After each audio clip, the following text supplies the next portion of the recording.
Has this ever happened to you? Or this? Will this make your memoirs? At Shelter Insurance, we can't iron out all the glitches in modern life. But we can manage your auto, home, and life insurance just fine. Shelter Insurance. We're your shield. We're your shelter. Get the insurance coverage you need at the right price. Call Mark Manning today.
We're here to celebrate this month. We're at Merchants and Planners Bank in downtown Newport, and we're here to celebrate with Pat Davis. How's Pat Davis today? Well, I'm wonderful today. Good, good. We have a big day coming up for you. We'll talk do. a little bit more about that. But first of all, 47 years at Merchants and Planners Bank. Can you believe it?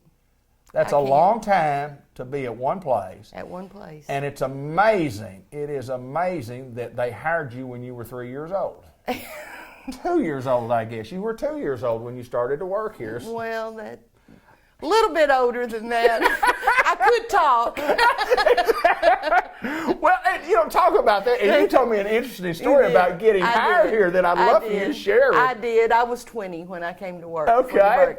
When I had gone to college at Southern Baptist College now. Right. Then, but it's Williams Baptist College now. So I had graduated from there and come home, and I had a job at what was Harris Hospital and working in the medical records. Okay. So I had a friend of mine that worked here, and she called and said that they had an opening at the bank, and if I was interested to come down and put in an application.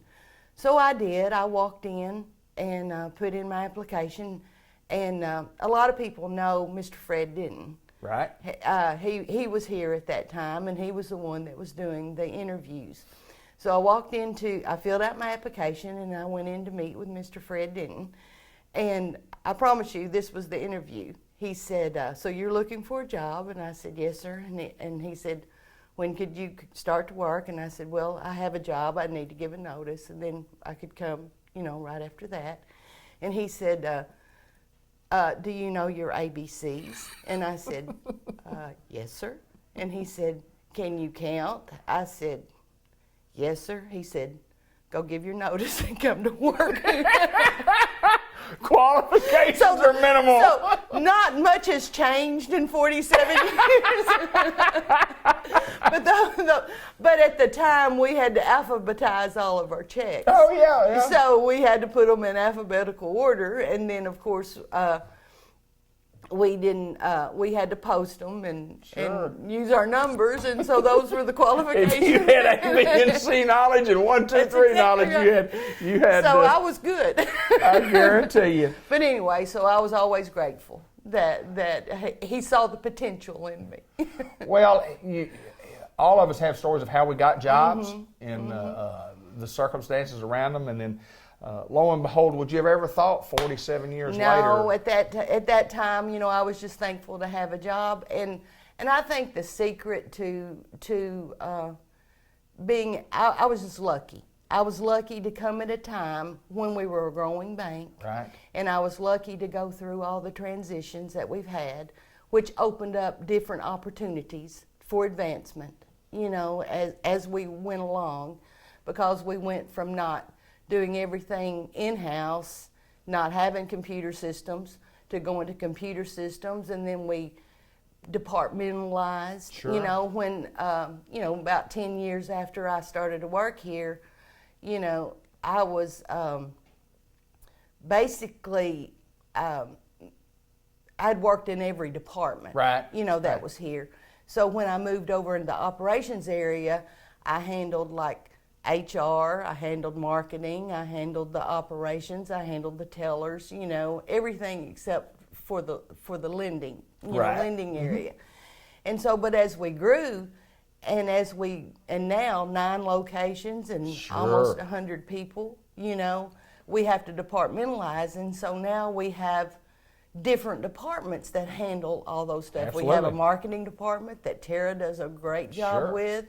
We have an HR department now that Stacy Wagner heads up that does a great job with. We have our electronic banking and our Absolutely. financial area, our accounting area. So I've worked with a lot of great people over the 47 years, and hopefully, and I know that I'm leaving everything in good hands. Absolutely. Everything in good hands. Well, Pat, because- before we got on, you'd mentioned Mr. Hamlin Condon, of course, Mr. Ransom Smith, some of the gentlemen that I remember. But, Oh, yeah. Some change in personnel just, happens over the years. People Oh, yeah. retire and, We've you seen retire. a lot of You've seen a retirement lot- over 47 years. You've worked with a lot of good folks. and it's I've been a good worked place to with work. a lot of great folks. I mean, like I said, of course, Mr. Percy Copeland was the president but shortly after I came, then Mr. Ernest McDonald came, Right. and he was a great leader and taught me well. Right. You know, I really appreciate. But we had people like Maureen Hurd and there was a great mentor and bet. and Miss Anna Jean Gwynn. Sure, You know, was sure. here for a long There you time. go. You know, and Mr. Ransom Smith and then as the years pass, we've had a lot of people that have retired and gone on, and it's always different. It's always a change Sure. once somebody retires, but then people step up and people take the reins, and I know we've got a lot of good people left. Well, and I still think of some of them as new people, but they've been here 20 years. That's right. New kid on the block, been here 18, 19 years. That's exactly right. Exactly right. Well, I know it's been that's a lifetime. I mean, that's a couple of generations of time spent at one place. What I've always considered, at my hometown bank, our hometown bank is just you get your local decisions made here, and I guess the thing that I like the most, I'm a personal guy. I like knowing the people that I'm doing business with. Yeah. And I know everybody here. And, I know it. it's- I know it. And we still have a few that have been here almost as long as I have. Right. You know, Regina's next Sure. on the list. You Yeah. know, she came in the 70s. I think Regina and I are the only two that was left that came in the 70s. But then Thelma, you know, she's been Long here time. for a long time. She's been here since 82. Of course, Jim Gowan came in 83, or I think they came the same year. I think they came in 83, both of them. But, you know, and I was lucky to work with a good management and a good board that saw the advantage of keeping us local, you know, and a community bank, because I think that's what made the difference. Because I see a lot of people in my position that have gone through merges and gone through. Oh, and that's the sign of the times. And you the know, sign sell of the big banks. times. Yes, absolutely. And I was fortunate Absolutely. to be able to work for a great board and a great management, and that gave me the opportunities that I have. What are you going to miss? What are you going to miss? The people. The people. Yeah, but I'm just 5 minutes down the road. There you go. I'll still come in and visit with them, you know, and I'll miss the daily interaction. Right. But I'm ready to let somebody, you know, else have the same opportunities that I There had. you go. Plans for the future? Plans for the future. What are Plans yours? for the future? For a little while, just doing what I want to do. There you go. But then, you know, I'm hoping that maybe, you know, there's a lot of good organizations in town that you can do some volunteer work Sure. for. I'd love to, do some things like that to give back to the community that's been so good to me. Community's been good, bank been good. Community's been good, bank's been good. And the community is looking for good volunteers to help with organizations. But there's a lot of things to do. Of course, I have some grandchildren, and one's just 2 years old. So I still take her to daycare and pick her up. So I'm sure she'll keep me busy. And there's just a lot of things that I can do. I might even get healthier. I might even start exercising. Who knows? Have a retirement party celebrating 47 years. It's coming up Friday, June the 28th. That's right. 4 o'clock to 6 o'clock at the depot right here in Newport. And it should be a great day of celebration. I know there'll be some happiness and there'll be some sadness. Oh, and yeah. It'll be a tough day for you. But it'll be a great day for you. It'll be bittersweet. Absolutely. But I'm looking forward to it. One quick thing before we get out of here, looking back again, 47 years ago when you walked into that bank and you knew your ABCs and you knew how to count. I mean, could you just imagine? I mean, where did that time go? Where did it go? And that's what I'd like to say for people that are just starting out in a job. I think the secret to it is just take it one day at a time, do the best that you can, and have a little bit of luck. There you go. There you go. Congratulations to you, Pat Davis. Okay. 47 years, Merchants Thank and you. Planters Bank, a pretty smiling face that we've always seen here. And I thought a while ago you were going to say, I'll be around, I'll come in and do my banking. And, of course, that's kind of changed, too. Oh, that's changed, too. We don't come in and do our banking much anymore, do we? Of course, I don't get a check. They're all electronic deposits. That's exactly right. So, Get your checks on you. No, there's none of that.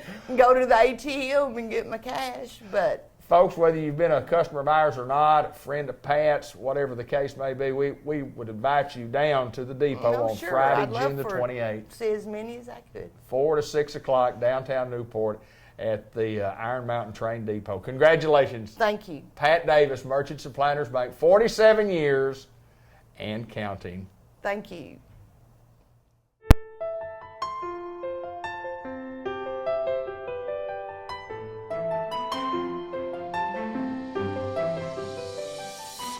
Karen Ribley joins us at Jackson's Funeral Home. We get to visit with Karen 3-4 times a year. Welcome back to the program. Thank you. One of the things that we talk about a lot when we get to visit, and it's so important, and we talk about prearrangement and what all that entails and how important it is, and we get the expert knowledge from Jackson's Funeral Home from Karen Ribley on prearrangement. Yes. I mean, it's important. It's very important, and we can't stress enough about how important it is. Talk a little bit about it.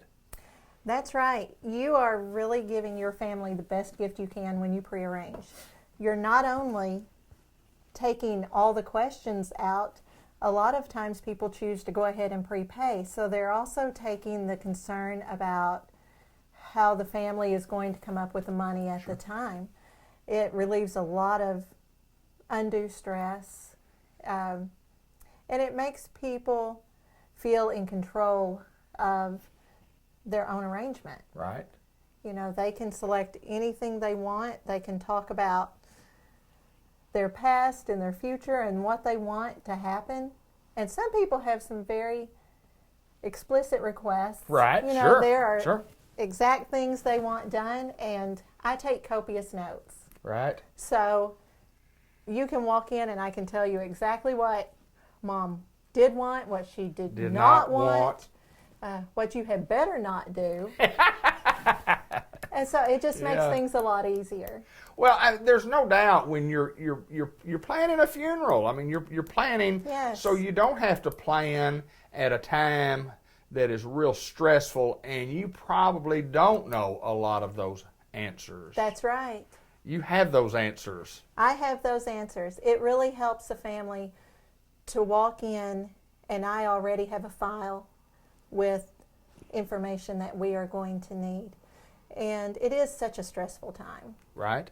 And anything that we can do to make it a little easier is I think, priceless to a lot of people.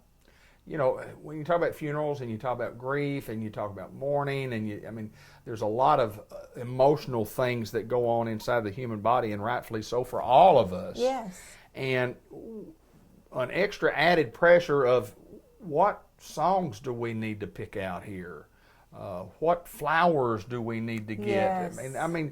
Where do we want to put the obituary? Right. I mean, there's what are some other things that you can, there's lots of things that people would request. Yes, yes. And, you know, it just helps to have the answers, because in a family, if you have 5 children, they have 5 different perceptions of what their parent or their child or their friend, or, you know, they have different perceptions of what Sure. they were like, Right. and what their life was like. And that was something my brother and I talked about after my dad died. We have 2 completely different perceptions of Daddy growing up, Right. and what his favorite things to do Sure, were, because right. there are quite a few years between us. And so if we had had to put all of that information together, it would have just been just a hodgepodge of random information. Right. Yeah. Fortunately, Daddy answered those questions for us. There you go. And the answers surprised both of us in different parts, you know. So I think it's just really helpful to families. It takes the stress away. It takes out the potential of disagreement. Sure. And I think that's really helpful. Well, and sometimes there are disagreements, and they can be on such little things that those questions are already answered because that's what the loved one has requested. And I've been on both sides of that. I've been on both sides where we had almost all the answers, and I've been on that side where we had absolutely none of the answers. Yes. And let me assure you, having all the answers is a lot easier. So So prearranging, much easier. yes, prearranging is so much better.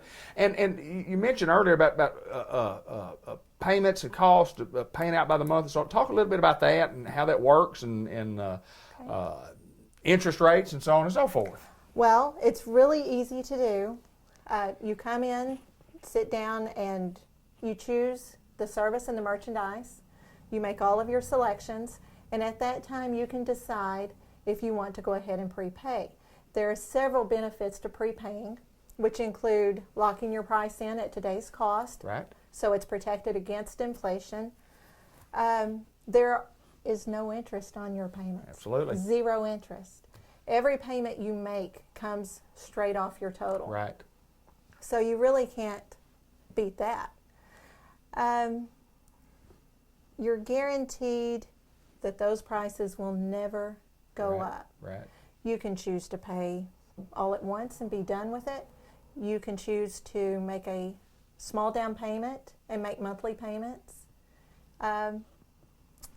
We can It's simple. take checks, we can Sure, take cash, we sure. can do monthly bank draft. Right. We can take credit cards. There are a multitude of ways to pay for your funeral. You did mention, before we get off, I do want to go back to that. You talk about the merchandise to pick out, because it's not just, you go back there, you have to, there are big things to pick out, there are medium-sized things to pick out, there are smaller things to pick out, there are, barrel plots, you've got to have a casket, you have to have if you like to go that route, but then you've got to have even the brochure that what do you want on the brochure? What do you want on the service folder? What do you want on that folder? Yes. Those are questions that if you prearranged, you know the answers to those questions. That's and if right. you don't know the answers. And That's you right. and 6 other people or 4 other people or just even by yourself have to decide on what's going It to can go be on so there. overwhelming. Well, sure it can. You've got other things to worry Yes. about besides the planning of that. And now that the video tributes are such a common Yeah. thing, Uh-huh. a lot of people are choosing to bring pictures to me ahead of time. There you go. You get to select your own pictures, only the good ones. That's right. So you select your own pictures, I scan them, burn them to a disk, save it in your file, and when the time comes, it's really hard to go find all of those pictures. It is. It's time consuming. It's very, time very consuming, time consuming. and I don't know how many times people have said, I really wanted this picture of so-and-so and so-and-so and could not find it. I couldn't find the picture. So it takes that stress out also. Well, there's no doubt it's a great way to go. It's a very affordable way to pay Yes. for a funeral, and it certainly takes the stress off the loved ones who are there trying to plan that funeral. And even so much as, you know, a lot of people write their own obituaries. Yes, they do. Yeah, lots of people do Yes. that, and they hand it there and say, "This is what I want. This is what I want to say." Exactly. And then upgrade that as we go, and you know, in case I might do something else famous along the way, Yes. that you could add in I'm there. going to write my own, and it's going to be amazing. I bet it would be. I bet it would be. Karen Rively from Jackson's Funeral Home, who does the pre-arrangement. And a lot of folks here do pre-arrangement. If we're interested in doing some pre-arrangement, we want to talk to you further about this, what do we do? Just call us here at Jackson's Funeral Home. It's 523-5822. Okay. You can just walk in. Typically, there's one or more of us here Okay. to take care of that for you. You can send us an email, send us a letter, send us a Right. card. We will contact you, and we will take care of it. Well, there's no doubt. Jackson's Funeral Home for many, many years taking care of the folks right here in Newport, Jackson County, throughout northeast and north central Arkansas. Jackson's Funeral Home with Karen Rively. Thank you, girl. Thank you.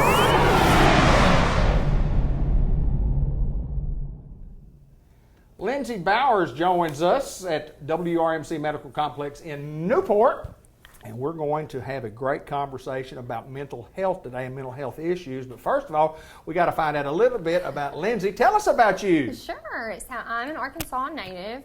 I'm actually originally from Hoxie, Arkansas. That's right. Yes. I moved to Jonesboro when I was 14, and that's where I currently reside. I live there with my husband, Tim, Okay. our daughter, Mila Grace, and our Corgador, Shadow. Okay. So that's a Corgi lab. Right. But anyway, I have a bachelor's of social work from Arkansas State University. I have a master's of rehab sciences from Clarion University of Pennsylvania and a master's of rehab counseling from University of Arkansas Little Rock. Wow. Well educated then, no doubt. Sure. All right, we got to get into the role of mental health. Kind of tell us what you do for White River Medical Center. Sure. So I am currently the community education coordinator Okay. for White River Medical Center, specifically for the Stepping Stone and Senior Haven, which are our inpatient psychiatric units on the second floor at White River Medical. Okay. I also do that for White River Behavioral Health Services, which is our outpatient practice Right. in Batesville. Okay. Okay. You know, you get in when you talk about mental health, and a lot of people say, well, you know, somebody might have some mental health issues, and it's really a broad spectrum It of what is. we talk about when we talk about mental health, and you talk about depression or anxiety. Kind of explain what mental health is and some of the issues that we have with mental health. Sure. So mental health is essentially how we respond to situations. It's related to how we react. It's the choices that we make, but it's our psychological, our emotional, and our social well-being. And all of that is going to impact everything that we do and how we take things as well. Lots of differences sometimes between the spectrum and the ends of the spectrum, and first of all, I mean, you have to get diagnosed that you know, you have some of these mental issues, but a lot of us, in all fairness, will say, I don't have any mental issues, and we may have mental issues that we don't know about. Yes. So there are a lot of people out there that actually struggle, and they're struggling because they may have an undiagnosed mental disorder. A lot of people fear actually going out and talking to people Sure. about these feelings that they're experiencing or the experiences that they've had. And sometimes people will just attribute it to just day-to-day life, and it's not really something that is normal, that it's something that they do need to get checked out. Stress in life is there, it's there every day, but Yes. sometimes it can become more than stress. It Yes, becomes something that's more absolutely. issue-wise. Yes. And I know something that it's not ever going away. It's not ever going away, but if you certainly need treatment, I mean, that's what we're talking about here. Absolutely. With some Well, type of that's treatment. interesting that you bring that up, because you can recover from a mental health Right. disorder. It is, some of them you will live with for the rest of your life, and you'll deal with the things that are going on there. But there is help out there. There's treatment that you can get to help with your mental health. Lindsay, there are some statistics that you can share with us about mental health, and go ahead and share those with us. Absolutely. So according to the World Health Organization, otherwise known as WHO, they say that 1 in 4 people will be affected by a mental health disorder or neurological disorder over the span of their lifetime. So more information on statistics, because there's a lot of them Yes, out there there. are, yeah. So around 450 million people in the world live with a mental health disorder, and that actually contributes to a big portion of our ill health and our disability. So it really is something that we do need to recognize and talk about. Sure. So 18% of adults struggle with mental health problems annually, which is equivalent to 43.4 million Americans. Wow. That's So an enormous number. it is. And just to put some wonderful numbers on our diagnoses. Right. So 4.2 million Americans struggle with an anxiety disorder, Right. and over 16 million people live with a major depressive disorder. Wow. It's unbelievable, isn't it? It is. It absolutely unbelievable. is. And these are statistics that are diagnosed statistics. And a lot of Yes. other people living out there that may not even be diagnosed that Yes. still have these Yes, problems yes, too. yes. You know, when you deal with mental health and you talk about mental health issues, there's some stigmas that go along with that, and Absolutely. some things that we say from time to time. But I mean, there are stigmas that you need to talk about. We need to share. Let's talk a little bit about those. Absolutely. So when we think about stigma for mental health, we think about the negative stereotypes that somebody may have towards somebody that either has been diagnosed or they think may have a mental health diagnosis. Right. So one of the biggest stigmas that unfortunately we deal with, or some of the common myths that we deal with Right. with mental health, is mental health is not going to affect me. Right. So a lot of people think this can't happen, when in actuality, what we know, what I shared earlier, 1 in 4 people are going to experience and be affected by a mental health disorder. So I've got a question for you, David. Okay. All right. If you have a cavity, who do you go see? I would go see my dentist. Absolutely. If you had strep throat, who would you go see? I go see my doctor. Absolutely. So if you're struggling internally, maybe you've experienced some trauma, some loss, some grief. Maybe you're just not feeling right. Maybe you've had a decrease in sleep and you're just not sleeping at night. Who do you think you should go see? That's a great question. That's a great question. So, And I bet you have the answer for me. I do. I've never thought about it that way, but it's a tremendous Yes, question. it Yeah, who do is. you go see? You go see, you want to go and you want to go talk to somebody. So that could be a mental health therapist. That Okay. could be a psychiatrist. Okay. It could be just somebody that you can talk to, but somebody you want to make sure is specialized in the field. You could also talk to your PCP and let them know about how you're feeling. There you go. Yes. You don't know who to turn to That's when you talk about mental right. health That's issues. right. And well, I know that WRMC, White River Medical Center, you've spent a lot of your lifetime in the health field and just joined us here Yes. at the WRMC Medical Complex. And talk a little bit about the services that we have offered. You mentioned a couple of things that you do, but there's services all around that Yes. for those that need help can get help right here. Absolutely. So in Batesville at White River Medical Center, in our hospital, we actually have 2 inpatient psychiatric acute units. Okay. So the first one I'm going to talk to you about is called the Stepping Stone. So the Stepping Stone is a 24-bed psychiatric unit. It serves people ages 18 to 55 Okay. that are experiencing a mental health crisis. People may be suicidal. Okay. People may even be having thoughts of hurting others. People may be actively psychotic, that sort of thing. They may just be depressed, very anxious. So we want to have a resource there for them if they're in a state of crisis. We also have a geriatric unit for psychiatric treatment, which is known as Senior Haven. It serves people ages 55 and up. Some of the things that we may see on that unit include dementia with behaviors, depression and anxiety, suicide. They're suicidal, that sort Sure. of thing. So we also have an outpatient practice located in Batesville. And so our therapists serve a wide array of people, different diagnoses. It could be depression, anxiety, psychosis, those sort of things. People that may have had a loss or trauma or grief. It could be something that's going on in their personal lives or their professional lives that they just feel that they need a little bit of extra help, that they're just not doing well by themselves.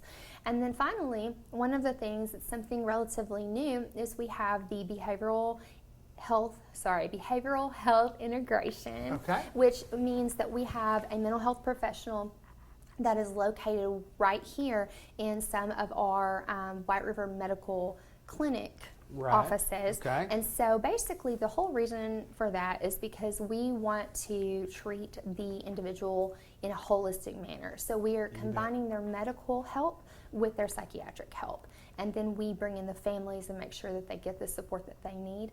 Because a lot of times people that are struggling with mental health issues, the best thing that you can do is be a good friend, be a good family member for them, be supportive. Interesting stuff, no doubt about it, when you deal with mental health. And we had a great conversation before we got on there, before we did the interview. And if you need help, I mean, you can call here at WRMC Medical Complex in Newport, and that number's always on the screen.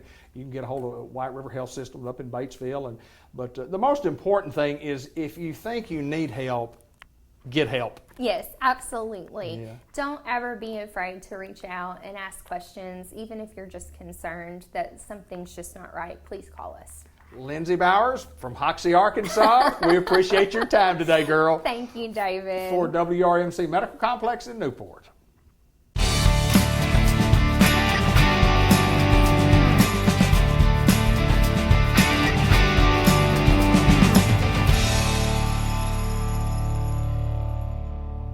My good friend John Chadwell, NEDC in downtown Newport, Arkansas, and we filmed on a Tuesday after what we used to call the art show, the little art show that we had. We had an art show. It started about 11 years ago, and it's kind of rolled into a festival. And let's talk a little bit about the great success of this weekend that we just had in Newport, Arkansas. A tremendous weekend for our little community. It was. It's a great weekend. We had about 220 visual artists. We had 15 different musical groups that came and played. We had 19 authors that came and sold their books and did readings and workshops. And it looks like we had a little over 3,000 people who came through the Arts Festival. And it's quietly become one of the biggest arts festivals in the state of Arkansas. And it brings a lot of people to town. They ask, why do you do this? I had several of them say, why do y'all do this? Y'all treat us well, y'all, and there's three things, and I saw all of them this weekend. One, it gives a lot of artists who have never had the opportunity to show their work, or opportunity to maybe have their first show. And every year we have probably 20 or 25 artists who are doing their very first art show here. And that gives them a springboard or a courage. And so we had 72 different Arkansas communities represented in the show in 5 different states. But some of those folks from Arkansas communities, it was their very first time in a show. And so they got to sit up by some artists who had done it for a long time, Absolutely. learn tips, learn tricks. Another one, I was following the family around, and it was a mom and a dad and 5 kids. And, they were having fun at the show. You could tell they didn't have just a lot of money to spend at the show, but they were walking through looking at everything. And I followed them as they left one of the buildings. And the kids were talking about which paintings they liked and which pictures they liked. And they had seen a couple of artists who have their own art galleries in Little Rock or one in Little Rock, one in Jonesboro, and they were talking about their paintings. And I thought that family probably never would go in an art gallery. If they were out of town, they'd probably never go in an art gallery, and so those kids would never see that kind of art. And yet here they are, they get to walk around Newport, downtown Newport, and see art and understand it and learn to appreciate some of the art that's there. And so that's a neat thing. And then the third thing we do is it creates ambassadors for Newport. Yes. Every year the artists say, oh, everybody we deal with is so nice. Newport is such a nice town. Y'all really got it going on with the arts. And every year they come back and see what we've done downtown and how it's a little bit better and a little bit better and all the improvements we're making. They're like, y'all are just doing great things. And so then they go back to those 72 different communities in Arkansas, and somebody says Newport, and they go, oh, let me tell you about Newport. Absolutely. And so we have all of these different ambassadors around the state. And then on top of all that, they spend money while they're here. Sure. They stay in the hotel, they buy gas, people come in and eat. And so there's a lot of economic benefit from it as well. And so it's just a big win for us. Well, and the price is good for everybody involved. Right, it's free. Yeah, free is all, and it's free because we have some great sponsors. All the sponsors who are sponsoring our downtown entertainment series, Monster Nights, they're also a sponsor of the art show and Depot Days and the Kids Fest. And so the sponsors made it possible for us to be able to do that for free. Now the artists, this year we gave them the opportunity to give a voluntary cash donation, and we've added those up, and we're at almost $4,000 that the artists put back in. Right. They don't have to pay. The booth is free, But if they did well and they want to donate some based on what they sold, they can put some money back in. And so they were generous and put back in as well. But it's something that pays a lot of different dividends for the community. Well, that's a tremendous plus for us, and just want to remind everybody, you and I talked about this before we got on the air, Rex Nelson, who's a writer, a journalist, and recently wrote in the Arkansas Democrat-Gazette a couple of articles about Newport, Arkansas. I read one of the two. You said there were two. Talk a little bit about those two articles, because the one that I read really hit home about what's going on in Newport and how we at one time, maybe several years ago, we were on a downslide. And then regardless of what a few people say, most of us know where we are. Mm-hmm. Most of us know how well we are doing. But talk a little bit about what he did his research. Rex Nelson did his research, but tell that story. Well, Skip Rutherford with the Clinton School and John Connor III called and said that Rex Nelson wanted to come up and just visit Newport. He was looking at different small towns, had done a few articles. So they came up and they went out to the new visitor center at Jacksonport. They came in here and talked to Julie and I and a couple others about things that were going on in downtown. Philip Brown got to visit with him a little bit about IMAD. Then they had lunch at John Connor Jr.'s house and had a group there that talked about where we were, how the tax got passed, where we've come since then. And Senator Hodges was one of those, and he mentioned you and Bud and the work y'all did, and others getting the tax passed and getting things started. And I think his phrase was, well, we just woke up and did something. That's exactly what he said. We woke up and did something. And so, but it's, as Rex pointed out in his article, there's a lot of towns, a lot of small Arkansas, especially Delta towns, that are just on a downward spiral, and they've just continued. It hasn't abated, it hasn't leveled out, it hasn't improved. They've just kept going down. And so when you find somewhere like Newport, where we've started rebounding, and we're actually not losing population, we're not losing business, we're actually gaining, then it's something that's significant.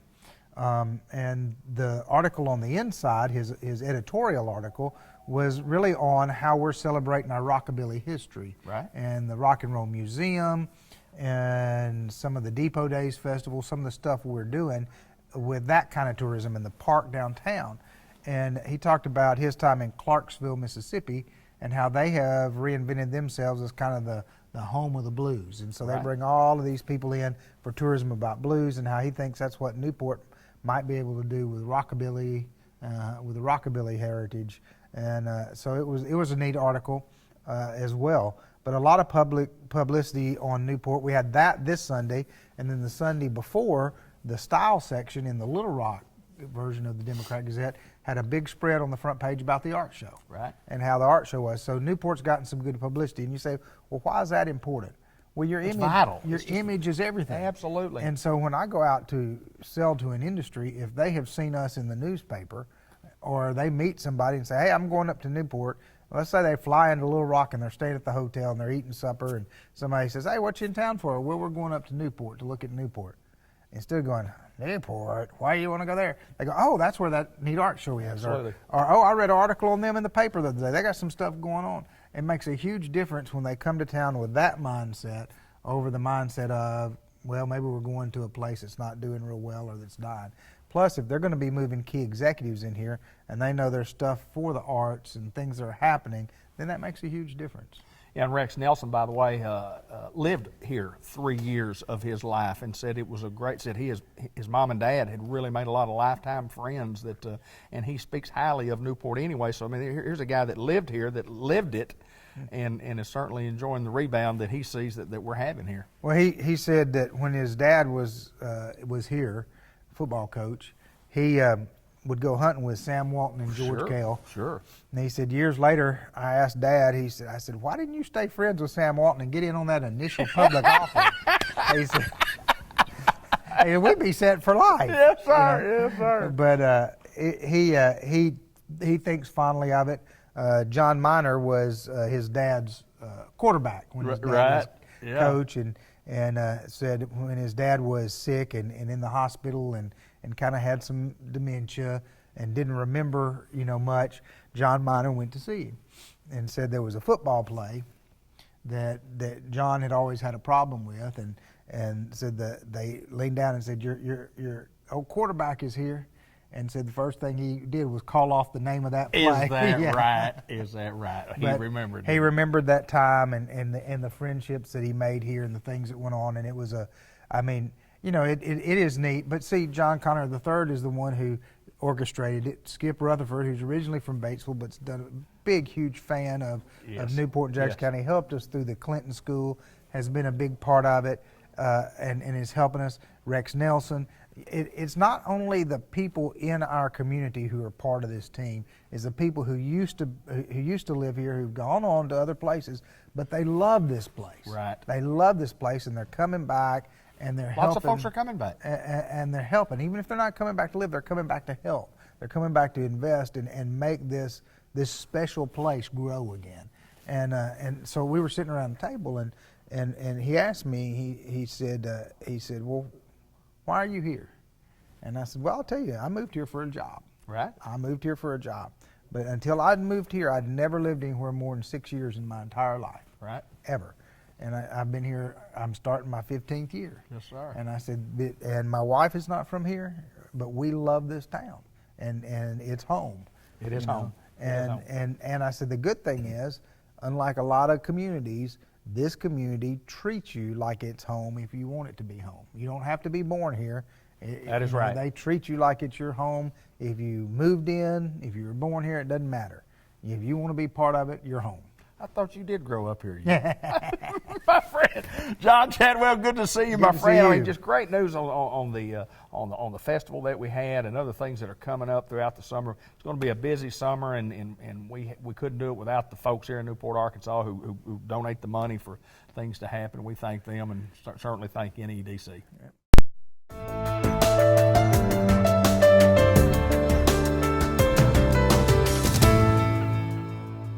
All right, Doc, here's the deal. I don't have a cameraman today. It's me and you, and we need to be on the set. Now, we probably would look better on the set than we look back here. Do you want to go now? When do you want to go? We both have a face for radio. Yes, we do. Yes, we do. I tell you what, we could probably do the show back here and just say that we've got a lot of nice sunglasses, but let's get on set. Let's get on set. What do you think? All right. Count of three. 1, 2, 3. Let's go.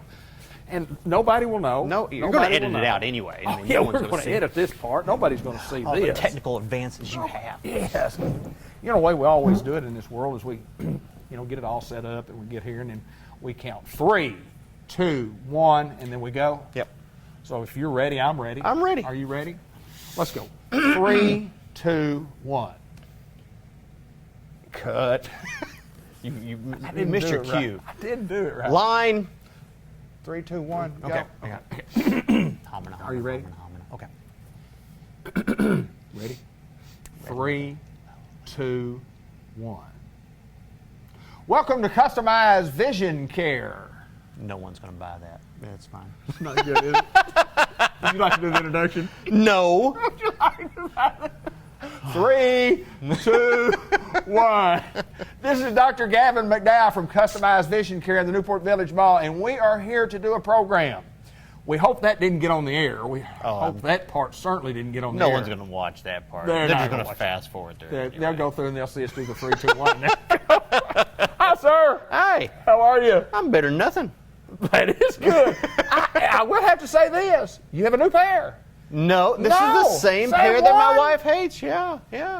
They're so comfortable, though. I just can't. I thought maybe you upgraded. Those look fantastic. They looked fantastic last time. They look fantastic this time. Maybe that's why they look like a new pair, because they look so fantastic. What's Your wrong with brain those could not handle how fantastic they looked. Last time you kind of had some selective memory loss, and bam, My they look brand brain new. can't handle anything, to tell you the truth. Sometimes I don't even know how to start this program. Well, we wing it all the time, so it doesn't matter. Script. You can't follow a script. Who follows a script? Professionals. That's right. They do. Don't they? I gotta put it. Look at these. Look at these. It's summertime. Oh, my head is too wide for those. Oh no, Elton, you look good. You like that? That looks good. That looks good. What was his real name? Was it I don't have a clue. I just love his music. Gerald? No. Reginald. Reginald is correct. Reginald. The boy can sing. He can sing. He can sing. And play the He piano. can play the piano. Yeah, no doubt. Those are pretty neat, though. Those are pretty neat. People That's go not to for the me. beach and they get all that sunscreen and they protect its skin and they get it and they put it on their head and they get it all over their body and they're protecting that skin. And you know, melanoma is one of the leading causes of cancer deaths in the United States. Yeah, skin cancer. Yeah. Yeah. And, Did you know you can get melanoma and all kinds of different sun-related cancers with the eye? I did not. Yeah. Did you know that it also can cause cataracts and macular degeneration? Just sun exposure? I did know that. I did know that. But we don't protect our eyes as well as what we normally would. We don't honestly. even. You don't even protect when you put sunscreen on, like you're saying. Demonstrating you putting sunscreen on. You notice you're avoiding your eyelids. Oh, sure. Because nobody wants sunscreen in their That's eye. right. Oh, you do that one time and you're like, you know, I don't want to pick out a dog and carry a white cane all the time. I didn't like that at all. So, yeah, we avoid our eyelids because we're afraid it's going to burn. So, how do people protect their eyelids? I would think since they didn't want to burn their eyes with the lotion or the oil, I would probably go the sunglass route. That's probably the smart route too. Yeah. It's simple, it's easy, it's fashionable. It's like jewelry. You can And the just do great thing this. about them, you pick most any pair of sunglasses, and they cover every bit of that area that you did not put sunscreen on. That looks good. How do I look? You look a lot better than I do, I'm sure. How do you get these? I mean, y'all do these sunglasses? Surprisingly, yes, we Y'all do. do? Y'all sell sunglasses It's here. kind of you know a funny thing. People don't realize us being eye people that we are Would handle concerned something about for the eye? protection of the eye and health of the eye at all times, not just wanting you to see. Those look pretty. Those are all right, aren't you they? look very Yeah. intimidating in those. Oh, I don't want that. No, I mean it's a You good. kinda like that, intimidating. Well, maybe. Might have In the to right. get these. There you go. Yeah, I want you walking behind me going into an important meeting, just wearing those, not saying a word, You don't have to, huh? giving a Russian accent with anything that you do say. You walk right in, would you? Yeah, I would. You I'd walk be right like, in and sit "Yeah, down. that man's important. Yes, sir. Tell me about these brands of sunglasses. that Man, have, we got what some. handle. I'll tell you what, we really try to go with a very diverse grouping of brands. I mean, we got your Ray-Bans, the always popular aviators. We have the Wayfarers. Basically, we got both sets of Tom Cruise Ray-Bans. We got Cool. Top Gun. We got Risky Business. I gotta have 'em. So Gotta one's a have 'em. Wayfarer, one's an Aviator. We have different levels of Ray-Ban. That's the intimidating ones you had on a while ago. Cool. But we got the sporty. We got a line called Belay. It's an Italian line. I like it because its price point is Yes. very Very reasonable, and Sure. it's comparable to Oakley's, which we have Oakley's as well. We got Kate Spade's, very cute. Yeah. All the trendy. I call that bubblegum pink. I don't know. What do you think? That's probably what I would use. That would be the terminology. Good descriptive But answer there. you and I cannot pull this off. We can't. Well, we shouldn't. We probably won't. Because, I mean, That's probably. it's 2019, do what you want, but what I'm saying is we don't look good in this. That's not in our Let me color try. palette. That's what it is. Not only that, it's not in I my. know. It's not in my palate. I It's not in know. my. What would you call that? My head. That's for a very petite Yes. young lady Yes. looking for some style. But yeah, we've got that. We even have BMW. Yeah. It does not come with a new car as a accessory. Oh, but it should. You think so? Customized vision care. Yeah. And all of this.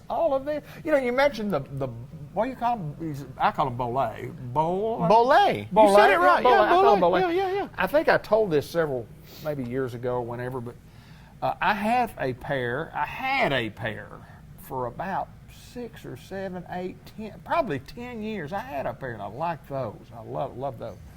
And I lost them for about 5 years.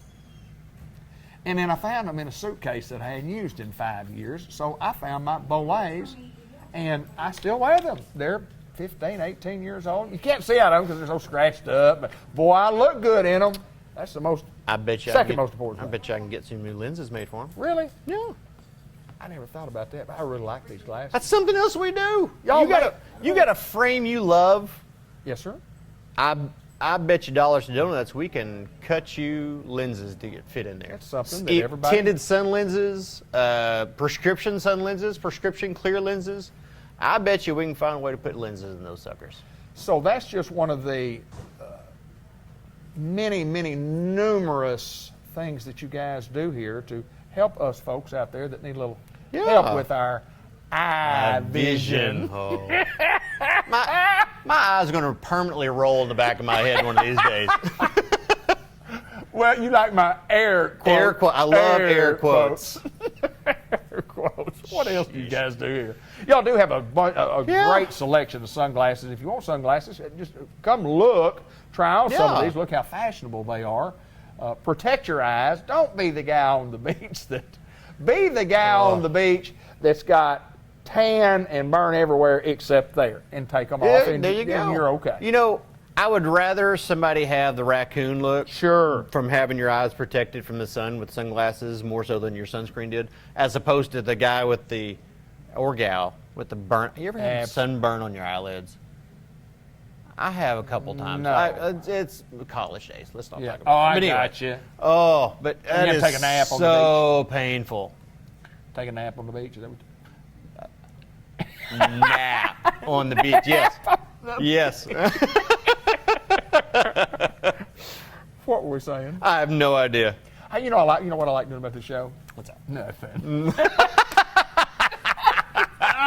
Nothing. I do enjoy We're like the this Jerry show. Seinfeld version of We're the better than program. that. We're better than that. We are the segment about nothing. That's correct. We just come on and say, this is Dr. McDowell. So he just does eyes. out of curiosity, like when you go to the other businesses and do the business spotlight and all Yes, that sir. stuff, are they prepared for, like, when you come in, you're like, what are we going to do today? And they say, oh, we're going to do this, this, and this. Are they prepared? Sure. Sure. Well, I didn't want to be like the only person that didn't have anything set up. No. We literally, I walk up here, he's got this thrown out here. I think Rachel helped out put stuff too. We have no idea what we're talking about. No, we Ever. No, we don't. Before or during the program.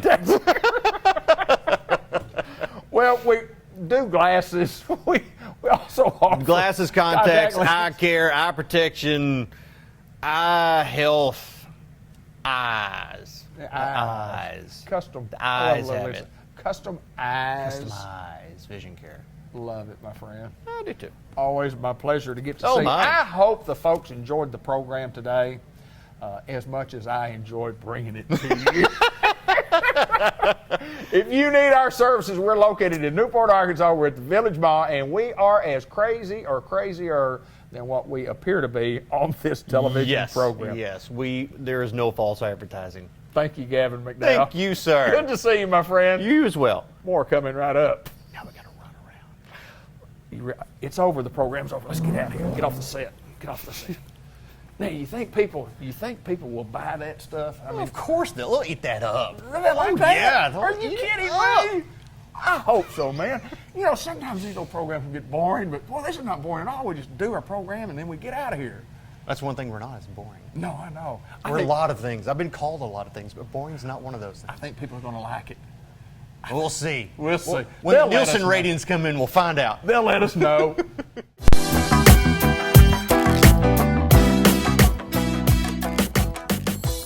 Hello everyone and welcome to the June edition of the Farmers Supply Association Agriculture Report. I'm Randy Klepechka, agronomist with Farmers Supply Association. Well, the battle continues, and the battle I'm talking about is one we've been talking about all year, and that's trying to get this 2019 crop planted. It's just been, as we've talked many times, been a wet year. We've had 70 days in the first 5 months of this year with at least some rainfall on them, so that averages 14 days a month with rain. 35 inches roughly in that amount of time, so that's 7 inches a month. So you can see why it's been really difficult to get this crop planted. We're making a lot of progress. I've talked in a previous program or two about, getting 2 or 3 days at a time to plant. Those intervals have widened a little bit. We're getting, sometimes some 5-7 day intervals recently. So that's made us, make some progress in planting.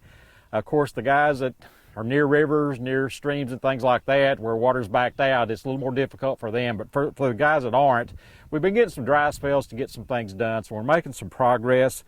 Rice planting is pretty much about over now. We're taping on June 6th, and there was actually some rice planted on June 5th in Jackson County, so still a little bit of rice planting going on, but that should end this week.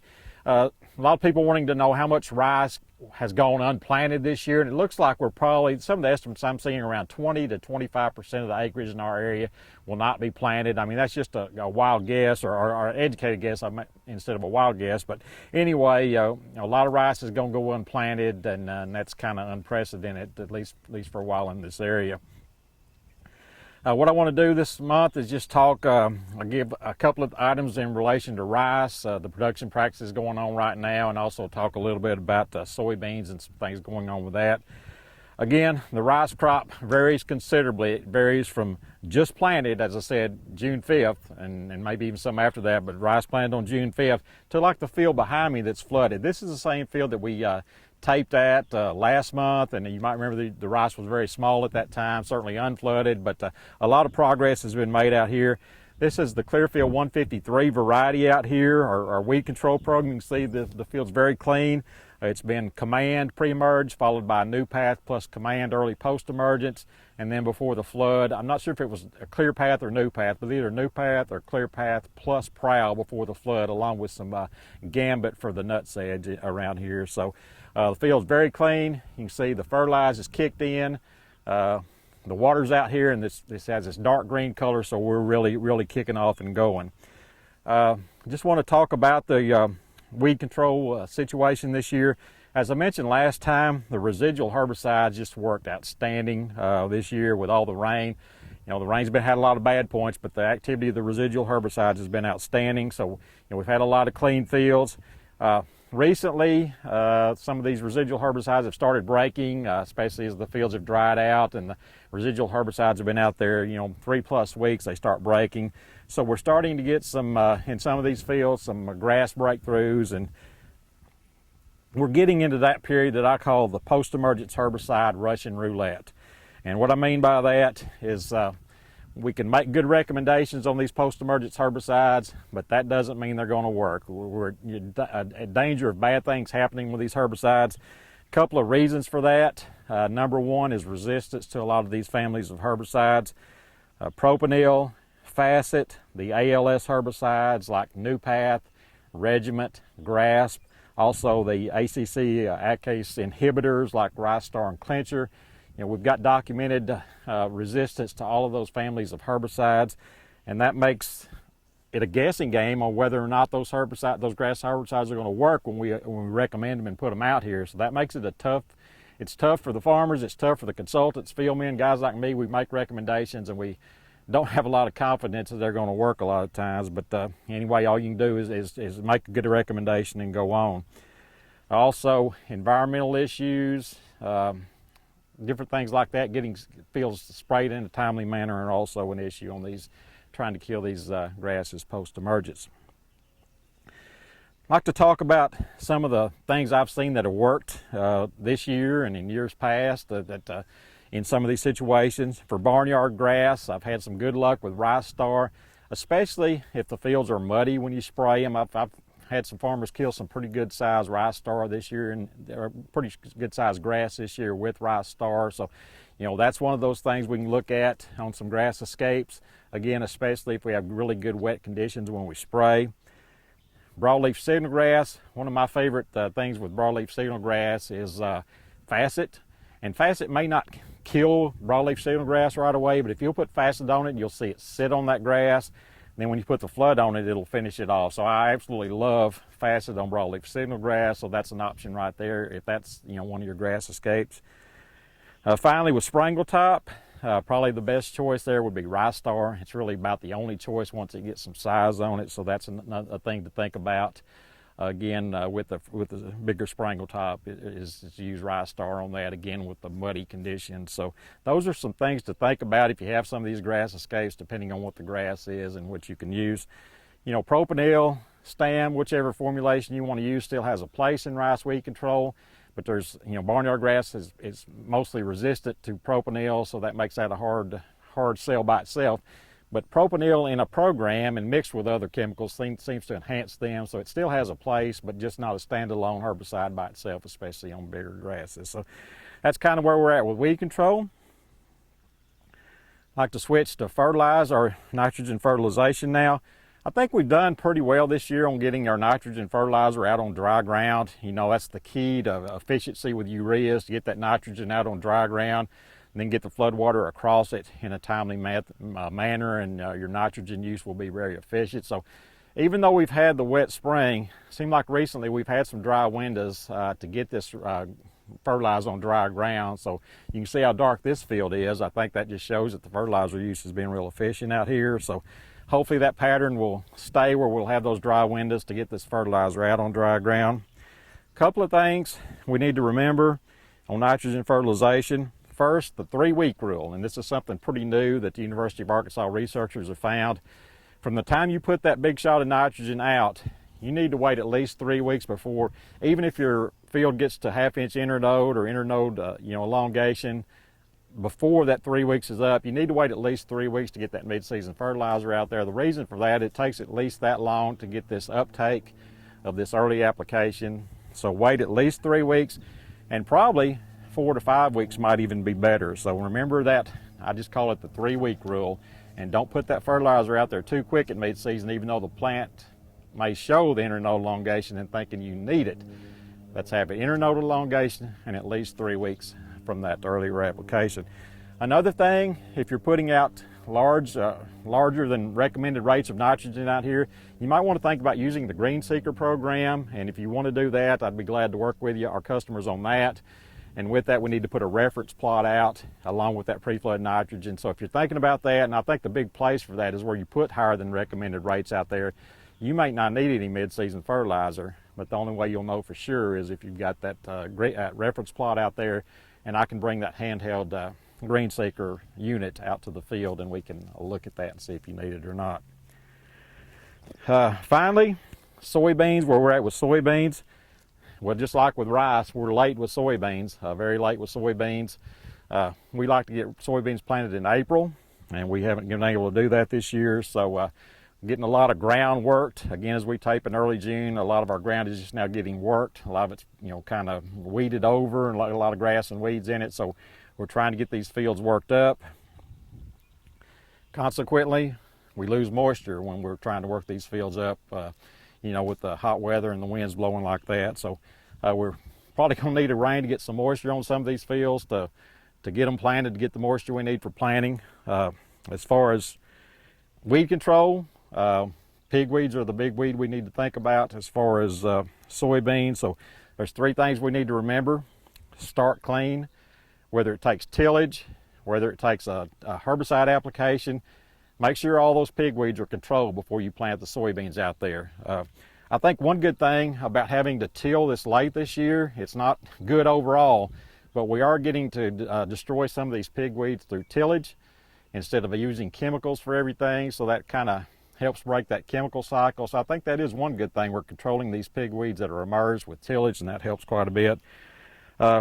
After starting clean, you need to overlap your residuals, and after overlapping residuals, you need to make timely post-applications. So those are the keys to making soybean pigweed control work in soybeans, and hopefully we'll have a clean crop this year, kind of like we've had with our rice. We're getting off to a good start weed control wise in rice, and hopefully we'll get that in soybeans as well.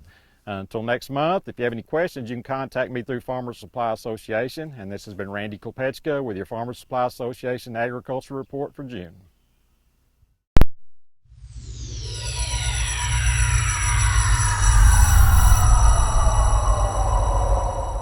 Well, it's a great pleasure to come to Unity Health Harris Medical Center and introduce to you Hugh Klapus, Physical Therapy Department at Harris Hospital and Harris Hospital Clinic, or Center, we should say, Unity Health. And first of all, we got to find out a little bit about you. And I found out that maybe we have some mutual friends. But tell us about you, where you grew up, and how you got into physical therapy. Okay. Well, I grew up in Cabot, Arkansas. Graduated from there back in '83, and Actually, went to school at what used to be Arkansas College. It's Right, Lime College now. yeah. That's where I did my undergraduate work. I got my Okay. graduate degree in physical therapy from UCA. But before that, I had spent a period of time as a med tech. I was a lab tech, and actually Okay. worked down here when the Newport Hospital was here. Is that right? Did Yeah. an internship under one of our local physicians. He was a lab rat back then, and then went on to medical school. Well, back in I guess '85 is when I decided to go back to PD school. So I've been doing this for 21 years now. Wow. Work out of Searcy, the Orthopedic and Spine Center, which is associated with White County Medical Center, Division of Unity Health. Okay. So back in May of 2015, when Unity merged with Harris Hospital, we were located up the street, just a few blocks up the street. In the hospital. In the hospital, Yes. in the front of the hospital. And back in August of 2016 is when we moved down here in the old Art Care building next to where Newport Hospital was. So at that time, we brought on a lot more equipment, a couple of therapists. We've got a PTA that works here with us daily, Monday through Friday. I Okay. come up here from Searcy 2 or 3 days a week, depending upon what the need is, to Sure. assess a patient that's referred to us from a physician generally. Sometimes they'll walk in with a need or a desire for therapy, and we'll send them to their family care physician, and they'll send us an order, and then we'll schedule the patient. So I generally will come up here 2 or 3 days a week, see patients here, but I also treat patients in the hospital. Molly you go. goes to the hospital as well. So we do inpatient and outpatient and a variety of clinical things, just depending upon what the need is.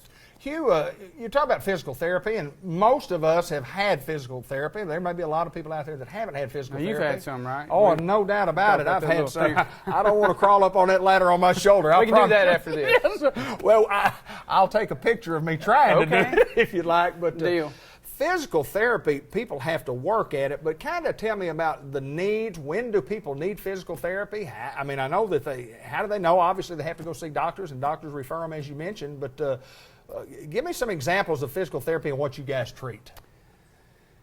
Well, generally a person will seek physical therapy when they're no longer able to do something that they were able to do. Okay. Now, it could be Yeah. as simple as you're not able to bend over and tie your shoes because your Right. back hurts, or maybe you have a bad hip or a bad knee. Okay.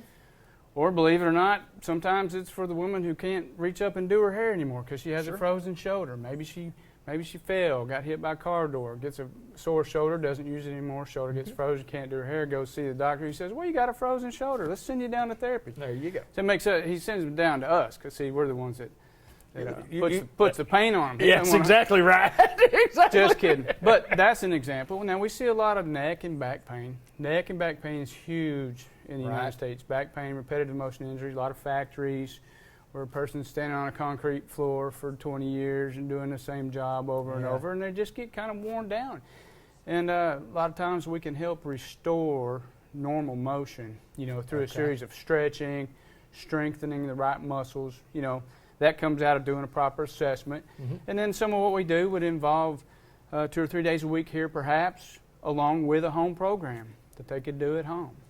Yeah, and I've experienced that too, and it's difficult sometimes to continue on with the home program. I mean, most people just say, I want to go get my physical therapy done and I'm going to get well. And if you don't do that home program, if you do it, I should say, then you get better quicker if you'll do what the therapist has asked you to do. Generally speaking, that's right. And we see a variety of things. Some of it's post-operative. There's a lot of joint Don't ask about that. replacements. People, after time, we're just kind of like cars. We have things that need to be break replaced, and we want to keep going and doing what we're used to doing. So we'll go get a surgery, and after surgery, things hurt and they're swollen, and we tend not to move like we're supposed to. So that's where we come into play from a post-operative end or a post-athletic injury. A lot of times they just need help giving that push because.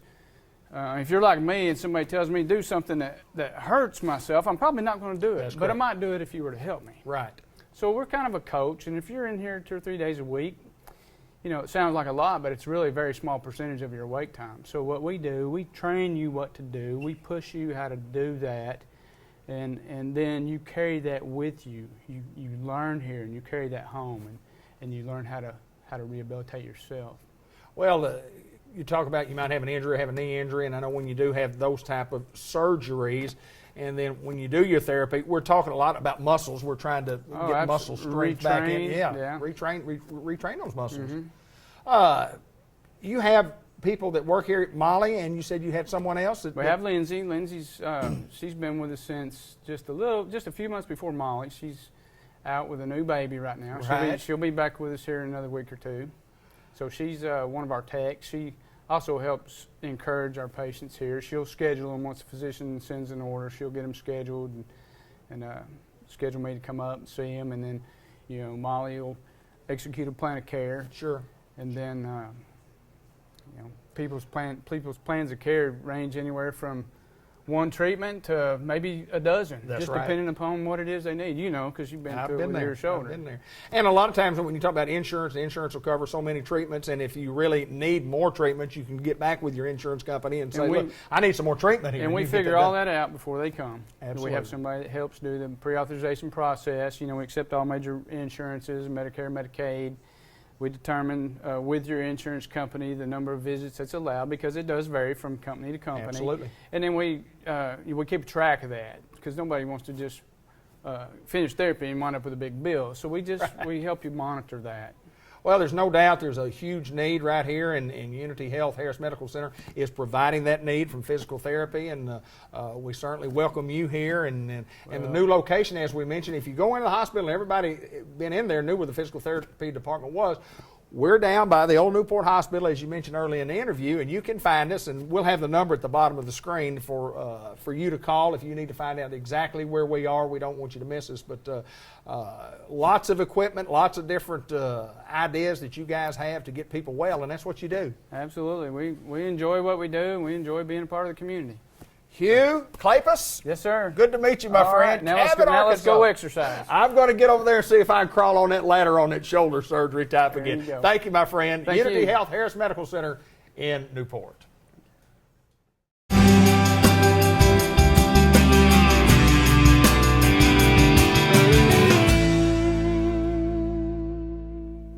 St. Michael's Place, Pecan Street, Newport. Jay Cox on my far left. This is Hannah Hunter, and we'll talk more about her in just a little bit. But Jay, how's things going at St. Michael's Place? Going real good.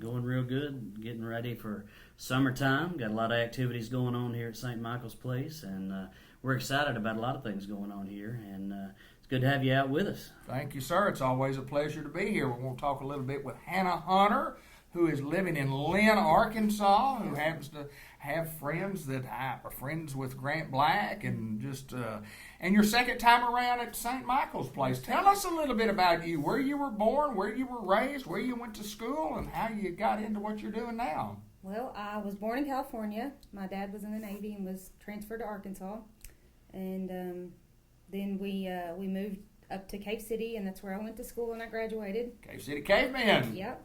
And then I married a man from Lynn, Arkansas, Jordan Hunter, and that's where we live now. We have two boys. Eli is 11. Okay. And Judd, who's 6. Okay. And whenever I worked here before, I was the dietary manager, and I left and decided to go back to school to become a social worker.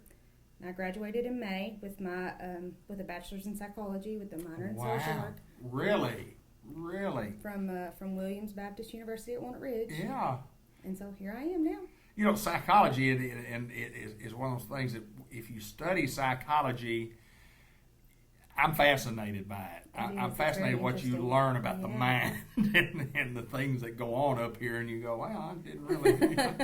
And you think about those guys that studied Sigmund Freud and all those scientists and guys, and you go, man, those guys were crazy, but man, they really weren't. They really could study that. They could really study. So what does a social, you talk about social worker, social, part here. What all does that entail? What do you do day-to-day basis, day-to-day? I make sure that the residents are happy and that they have everything that they need on day-to-day basis. If they're discharging home, I make sure that if they need home health, I get that set up for them. If they need any extra supplies, I make sure that home health can provide that for them. Wow! So you have that's a day-to-day busy schedule, Yes. no doubt, Yes. no doubt. and enjoying what you're doing, I assume. love it. Yeah, I love it. yeah. And I'd ask you about my good friend Jay Cox, and you said in front of him that he was a pretty good guy. Yeah, he's a good guy. Didn't know if you would say that if Jay weren't in the room. I would. Well, you know. You got to do what you got to do, don't you? Well, welcome back to St. Michael's Place. Thank you. Tell me about psychology and the study of that. I mean, in the social work, say you have a minor in that. Mm-hmm. What made you want to go into that? What made you want to do that? I love people. Yeah. I love learning about how their mind works and why they think the way they think and how it's different from the way that maybe you or I think. Yeah, it is, isn't it? It is. It's very interesting. And then, of course, if you were here in the dietary department, and I admire those who have worked and then decided maybe I need a little bit more education. Yep. I'm going to go back. I'm going to do something a little better and better stuff. Jay, I know you're glad to have her. Yes, and I have held this position that she's in before, and it's very challenging. One of the things you never really know from day to day what you may get into. Long-term care is very challenging in itself because there's so many different issues. For instance, me being on the admissions side of things now, when someone comes in to our facility, there may be a situation where a new resident doesn't have any family, and for instance, they may have a home full of furniture, right? A home full of clothes, memorabilia, stuff at home that where there's no family to take care of that. Well, social may come in and have to help figure out what to do with that furniture and try to find extended family. You know, Hannah hasn't had to deal with that yet, but part of social will be trying to determine what are we going to do with that personal belonging. You know, it all can't come here. Sure. The room they have is nice size room, but it's not going to equip, you know, a house full of furniture. So, you know, a lot of times there's not, you know, family left behind to deal with that kind of stuff, and those are some of the things that when I was in the social position that I had to deal with, and Hannah will have to deal with issues like that. You know, even though she has her day-to-day regular duties that the state requires, when you're in that social position, you never know from day to day what could come up. Sure. Dealing with lost loved ones, dealing with the emotional ups and downs, things like that. Those can come out of the blue at any time. So she'll have to be prepared to deal with those emotional roller coasters, and it takes a special person to deal with the social aspect of what these residents will go through, and these are things that really the classroom can't train you for. I was just fixing to say that. It takes a heart, you know, because you never know what you're going to face. When I was in social, I went out and walked into homes that I thought, my Lord, how can people live like this? And it kind of breaks your heart at times, but it's fulfilling to be able to give them a better situation for their, I hate to say, but their end of life. Right. And so, you know, it kind of satisfying to be able to help them, give them a better life. So, and Hannah's jumped in with both feet, and she's done a great job so far. And so, you know, part of being in social is going to be dealing with any social issue that comes up that nursing doesn't deal with. Right. You know, nursing has their scope. Finance has their scope. I have my scope in admissions. Everything else falls under social. Right. That has to do with you know, any social issue that could, you know, she'll also deal with the election process. Right. When elections come around, Hannah will deal with the electoral process. When November comes around, she'll take care of that. There's a lot that falls under social, and I know she can handle it. She'll handle it, no doubt about it. I guarantee you that you will. But welcome back to St. Michael's Place. Thank you. I know you're excited. I am. I know you are, and I think you will do wonderful. And of course, Jay mentions, and I just want to say this: you talk about you go to school, you get the education, you learn the generalities of what goes on in your field, and then the specifics and the change and the differences are there. And the book doesn't show everything that's going on. Not at all. So you have your work cut out for you, but the best of luck to you. Thank you very much. We're at St. Michael's Place, and I always enjoy coming out and getting all the information and the fishing report from Jay Cox. He said the fish were in the water. They're still swimming. They're still swimming out there. So that's the fishing report from St. Michael's Place. Yes. Until next time, we appreciate you. Come see us.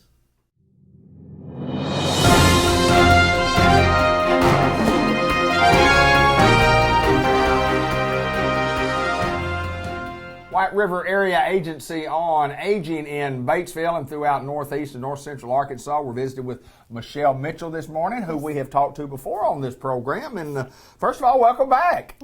Thank you. Tell us a little bit about Michelle Mitchell, and I know we've talked about that before, but tell us a little bit about where you're from, where you grew up, and how you got to White River Area Agency on Aging. I was born and raised in Batesville, Arkansas. Never have left. Always lived here all my life. Went to college at Arkansas College back in the old days, which is now Lyon College. That's right. And started to work here in '87. Wow. So I've been here over 31 years.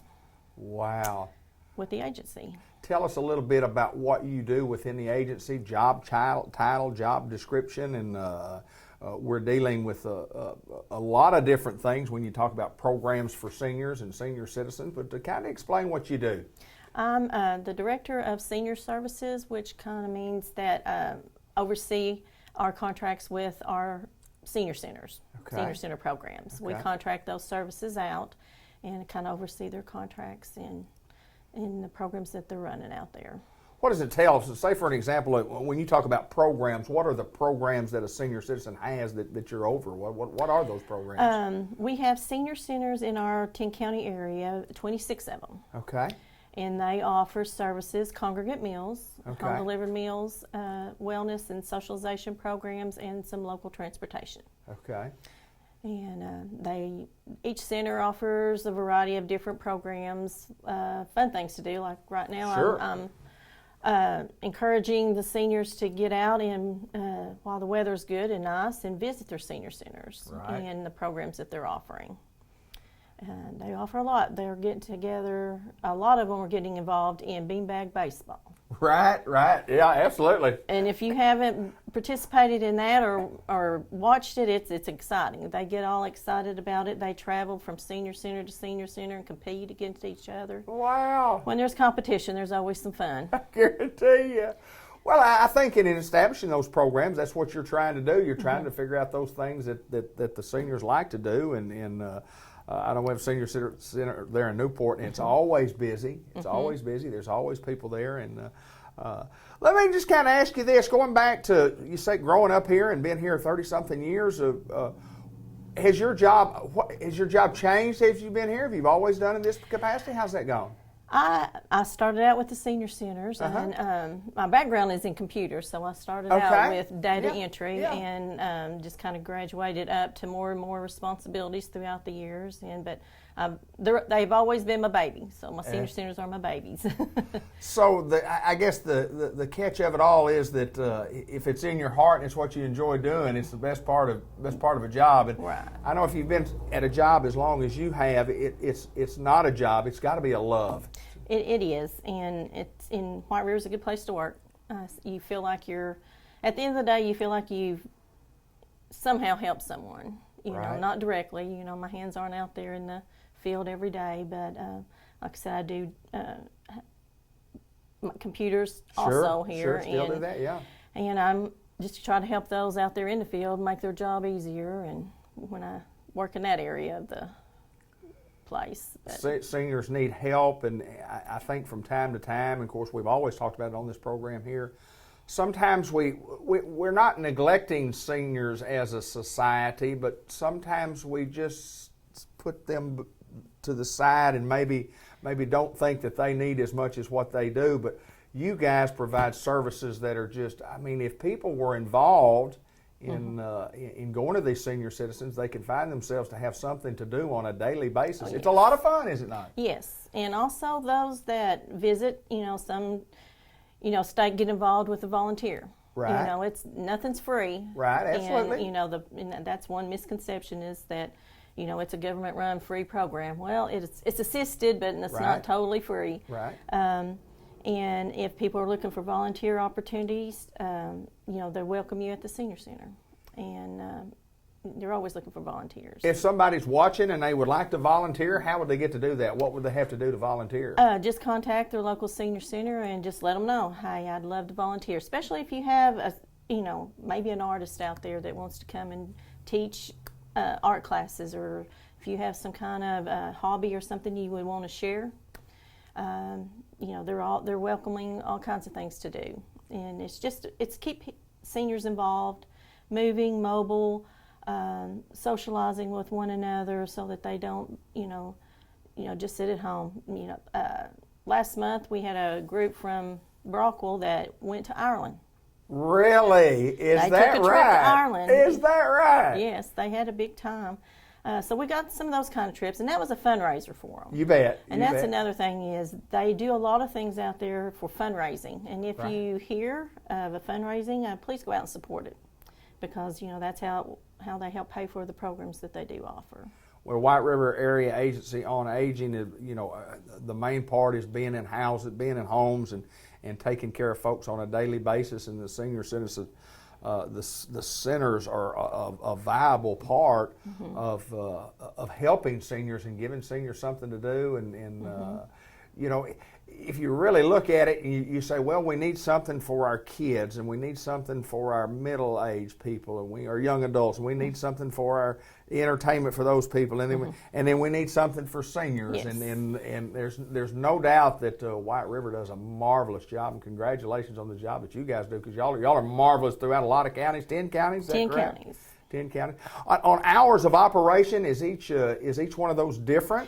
Yeah, they're different. You can go to our webpage and go under Nutrition and Wellness, and it'll list all of our senior centers, the days they're open, the hours they're open, and phone numbers. Okay, there you go.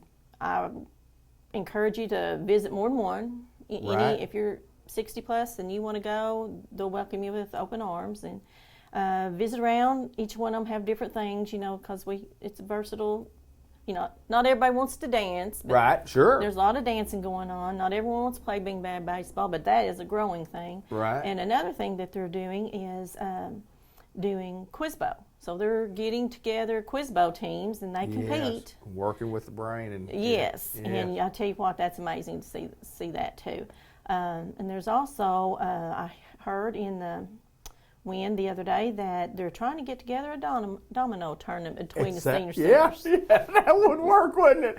You mentioned earlier in the interview about competition. Yes. And it doesn't matter at what age you are. When there's some competition, people like to win. Yes, they do. And they're serious about it, I guarantee you that they are. At age, it makes no difference whether you're 3 years old or 93 years old. There's something about trying to win, at least the competition of the challenge of learning to win. But and like I said, they take field trips, and the groups that compete against each other, like Batesville will go to Newport and play them, and Newport will go to Searcy and play Searcy, and Searcy will come to Batesville.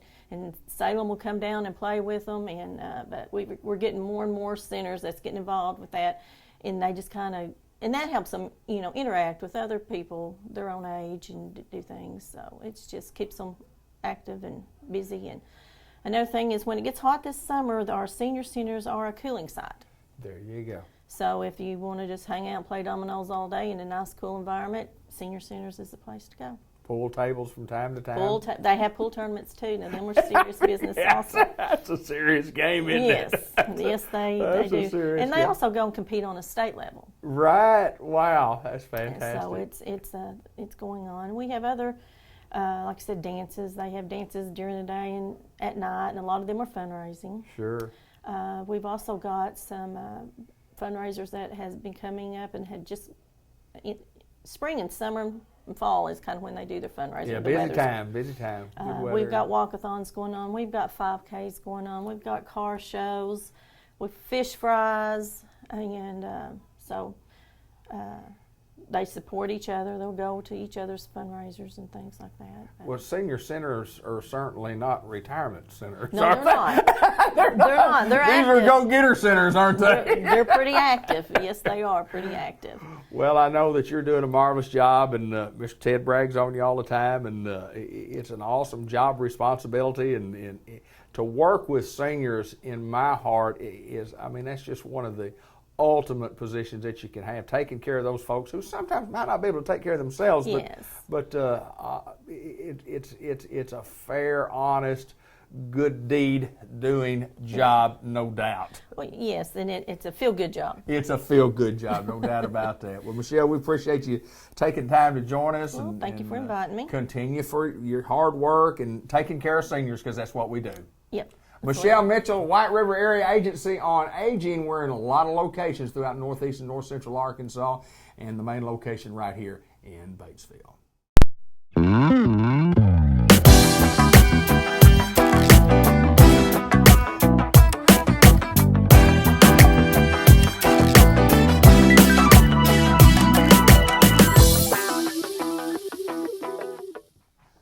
Hello again, everybody. Let's talk sports, and we're going to talk Razorback baseball. That's right. The Arkansas Razorbacks are back in the College World Series. More about that in just a little bit. The program brought to you by the Bank of England Mortgage Company, member FDIC, out at the Village Mall. Kenny Thaxton and Sally Long. If you are looking to buy a home and you need some professional help on how to procure a loan, how to get you some money, those are the people that you need to see. Those are the professionals. They're helping people throughout Newport, Jackson County, throughout northeast and north central Arkansas. They are the professionals. They can help you. They can take all the legwork out of getting you some money to buy your next home. And if you're thinking about refinancing, it's a good place to go also. At the Newport Village Mall, Kenny Thaxton and Sally Long at the Bank of England Mortgage Company. The Arkansas Razorbacks are back in the College World Series. Won a big baseball game today by crushing Ole Miss by the score of 14-1. There was no doubt from the very beginning that the Hogs were going to make their trek back to Omaha, Nebraska to the College World Series. So very, very difficult to get there. So very, very difficult to get back. This is the first time in program history that the Razorbacks have made it in back-to-back years. And what a baseball team that this group really is.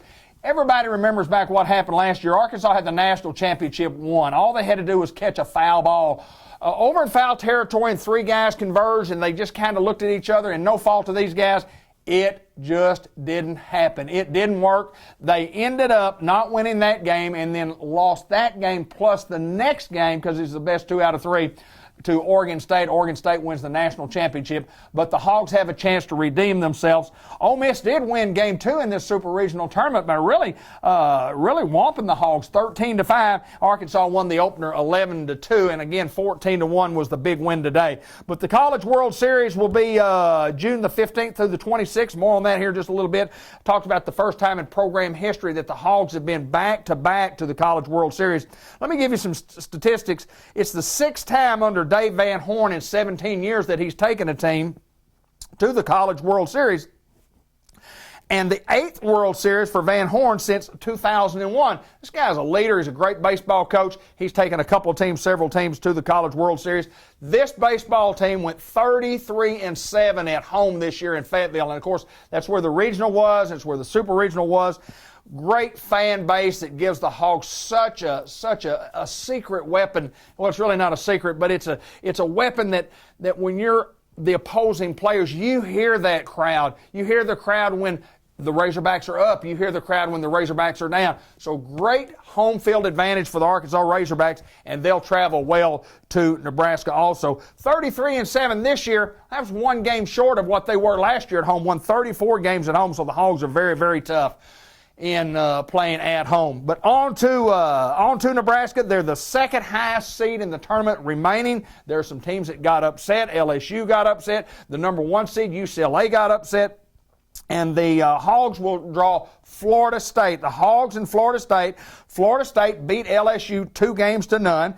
Texas Tech over Oklahoma State, and Michigan over UCLA. Those are the other quadrant for the Hogs. As we said, the Hogs will play Florida State. Florida State has a coach that's retiring after 40 years. They're going to be the sentimental favorite for everyone around the country, except those folks from these other schools. It's Michigan and Texas Tech, Arkansas, and Florida State in the top half of the bracket, and then Vanderbilt, Louisville, Mississippi State, and Auburn. So 4 SEC schools in this World Series. It should be an exciting tournament. The Hogs 4-0 in super regional plays in Fayetteville, so they're tough under Coach Dave Van Horn.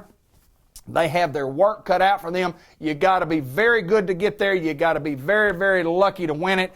And you have to win a double elimination bracket out of the 4 teams that are in your quadrant. And then the winners of those will play the best 2 out of the 3, just like Oregon State and Arkansas did last year. I'm excited about getting started and getting watched. I think the Hogs have a tremendous chance to win this thing.